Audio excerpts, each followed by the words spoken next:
Welcome to Outside the Huddle here at Studio 73 in Boston, Massachusetts. I'm Jacob Tobey. And I'm Laney Johnson after our 3-week hiatus. 3-week hiatus, yes. And we're back talking NFL, starting with the Patriots. They're at home against the Rams. What are you thinking about this team? Well, there's two things you have to look at. One is the game last week versus the Jets, a 22-17 win, but how did they play in that game? Right. It was okay, wasn't great. We've seen them do a lot better. We've seen them do a lot worse. The other thing is injuries. Gronkowski with his back and Brady with his knee. Mm-hmm. I mean, those are two big injuries that you need to consider because, one, Brady, your star quarterback, his knee cannot be hurt. You need Brady. And the second thing is Gronkowski, the best tight end in the league, right, with a back injury. That's why he slipped in the draft when he got drafted back in 2011, I think it was. Yep. It was his back injury. You didn't know if he would be healthy or not. And now, all of a sudden, he comes up with that back. I don't even know if he got hit on the play. That's the thing. I didn't see him get hit at all. And he came out of a play after he just missed a pass after an incompletion. So we don't really know what happened there, but maybe just tweaked something. He's questionable as of now. Also, Gostowski, he keeps missing kicks and it's just not consistent. We're so used to having a consistent kicker on this team that it's just strange when we don't have that anymore. Yeah, let me ask you this. If he continues on this path of struggling, do you ask for him to come back next year? They franchise tagged him in the offseason. Right. Or do you ask Bill Belichick to go out and draft someone maybe in the 6th round, a college kicker who could basically do the same thing for less money than what you're paying Gostowski? That's what I think he's going to do. Belichick knows when to cut it. He doesn't keep ties based on emotions or anything, doesn't think he owes anything to anyone. He is going to do what's best for the team. And I think right now what's best, if this track keeps going like you said, what's best for the team is to cut him and move on to the next one. And the thing is, I don't know if this is a good thing or a bad thing, but the one bright spot for the Patriots right now, Malcolm Mitchell, 2 touchdowns versus the Jets. Does he go upward from here? Or does he kind of level out, with those 2 touchdowns? I mean, I think he's in a great position, right? He's on, one of the best teams in the league. He's a young guy. He can become a premier wide receiver if he stays on this track, and he did great last week. He worked Revis there's no other. Revis may be injured. We don't really know that, but again, Revis has struggled. Right. Let's go to the Rams now. They're coming off a 49-21 loss to the Saints, and they have issues all over the place. Yes, they have holes everywhere. Jared Goff, he's a rookie. He was the first overall pick. But he's only played 2 games. Right, he's only played 2 games. This is his 3rd start. I don't think the Rams are going to give the Patriots that much of a game of competition. But the Patriots do a thing that I don't like about the Patriots. They often play down to their opponents, which I don't personally like. But I think the Rams aren't going to give them competition. Yeah, and we know from my fantasy team struggles, Todd Gurley has not turned out the way we all hoped he would. Fantasy players wise, and again, the Patriots struggle versus the run, and when you don't have Todd Gurley playing his best, that kind of works in your favor. Again, the Rams defense is 7th in league in passing yards allowed per game, so maybe there could be something said there with Patriots having a better passing game. But again, Deion Lewis is back; he looked pretty good versus the Jets. Yeah, he looked good.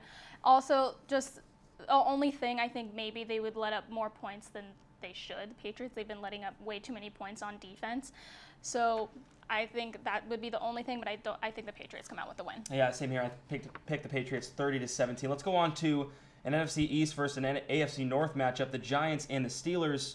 What do you got on this one? I think this is the game of the week. I think it's going to be such a tough game. These are both playoff caliber teams, and this Giants team is scary. Their defense has gotten so much better over the season. Which, as a Patriots fan, is hard to say. Yes, it breaks my heart because I don't want to see this team in the playoffs. Exactly. I don't want to see this team in the Super Bowl. A team like this Giants team is better than any of their Super Bowl teams have been in the past. Their Super Bowl teams are 10-6 teams. They've never been a 15-1 Super Bowl team. They're not great teams. They're scary teams, and their defense has improved a lot. You have JPP doing work and rushing the passer, and you have Eli Apple as a corner, and they're just doing great things. Yeah, when I look at the Giants, I look at 3 things. I look at 3 players: Eli Manning, Odell Beckham Jr., and JPP. Yeah. Jason Pierre-Paul. I mean, he's been absolutely sensational coming off that injury with the firework incident where he lost a finger. Don't want to really mention that. But yeah, the Giants defense, 5th ranked defense in yards per game. But again, they have to watch out for Le'Veon Bell. If we switch over to the Steelers now, Le'Veon Bell is going to be huge, as well as Antonio Brown and Ben Roethlisberger. Yeah, that's the thing. I think the Giants are a very good team, but they're going to Pittsburgh. Steelers are a great home team. They have a great crowd that whipping their terrible towels all over the place. It's loud.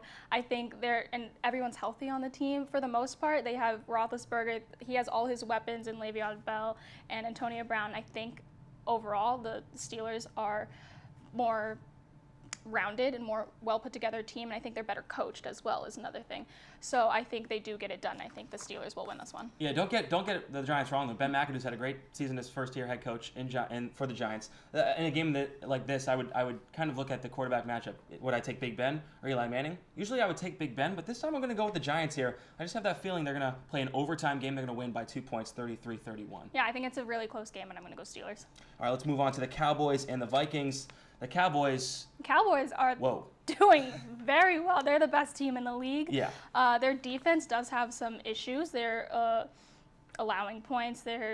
But the thing is, they're second to last in points, passing yards per game. But when you have Ezekiel Elliott, when you have a strong run game, it runs down the clock. So the other team, their defense isn't on the field as much. So when you have something that can run down the clock, like in Zeke Elliott, it's just no one has an answer for him. And the Cowboys, they have 2 potential MVP candidates. Ezekiel Elliott. Elliott. They have the top 2. And Dak Prescott. I don't know if there's anyone else in the conversation. Exactly. I mean, you obviously throw in Tom Brady there as well, what he's done.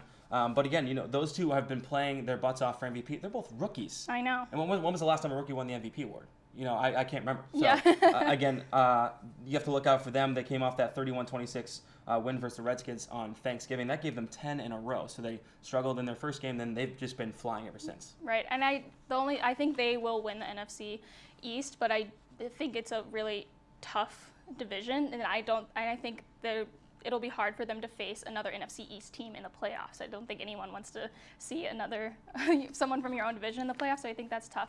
Do the Vikings have a chance? They're at home, but Sam Bradford, though. I mean, the Vikings' defense is great. They have a good defense, but I don't think Sam Bradford can. He's a game manager at best. Yeah, his QBR sucks. Right. So he's a game manager at best. I don't think they have enough weapons. Their running game hasn't been what it was the first few weeks. No, because they had AP. Right. And so now I just don't think there's much of a chance for them. Yeah, they should be expecting AP back maybe late December, if he can come back from that meniscus injury. Stephon Diggs, only 2 touchdowns on the year. He's struggled after starting off pretty well. So. Exactly. But I do think this Vikings defense is going to be the toughest test that the Cowboys have faced so far. So you got to warrant that. So I'm going to pick the Cowboys 27-17. I'm also going to pick the Cowboys. All right, so the Chiefs and the Falcons, we look at an AFC West matchup versus an NFC South matchup. The Falcons, we're going to pick them to win 21-13. We'll talk about that in a second, but let's start talking about the Chiefs. I like this Chiefs team. It's very good. They won in a barn burner in Denver last week. Their defense is awesome. Do you think they're sneaky good? I want to ask you that question. I do think they're sneaky good. I think the AFC West is the best division in the league. I think they have 3 playoff teams in the league in that division, but I think the Falcons are just better. And I think the Falcons will ultimately get it done because they have Alex Smith, who's just a game manager. He doesn't do a ton. He has 4 interceptions, 4 fumbles, 10 touchdowns, 2,200 total yards this year. So he's not doing everything on offense, but their defense is good. It could hold the Falcons. Yeah, I mean, that's something I look at. I look at the quarterback matchup. We talked about the quarterback matchup with the Giants and the Steelers, and now we look at the Chiefs with Alex Smith, and then the Falcons with Matt Ryan. He's 3rd in the league in touchdowns with 26. Right. You got to look at that. Jamal Charles is not giving the Chiefs anything this year after coming off the ACL tear, which is sad because he was one of the better running backs in the league. Yeah, and they've been plagued a little bit by injuries. They had some defensive linemen out. They've had Jeremy Maclin, who was questionable last week. I think he's still questionable this week. So they don't have a ton of offense, which is kind of the problem. You can win on defense, but you have to score points. Exactly, and the Falcons score points. They have Julio Jones, number 1 receiver in the league right now, you could say, with reception yards per game and reception yards in general. So I'm going to go with the Falcons winning 21-13. I'm also going to go with the Falcons. All right, that is Outside the Huddle. I'm Jacob Tobey. And I'm Laney Johnson. Thanks. We'll see you next time.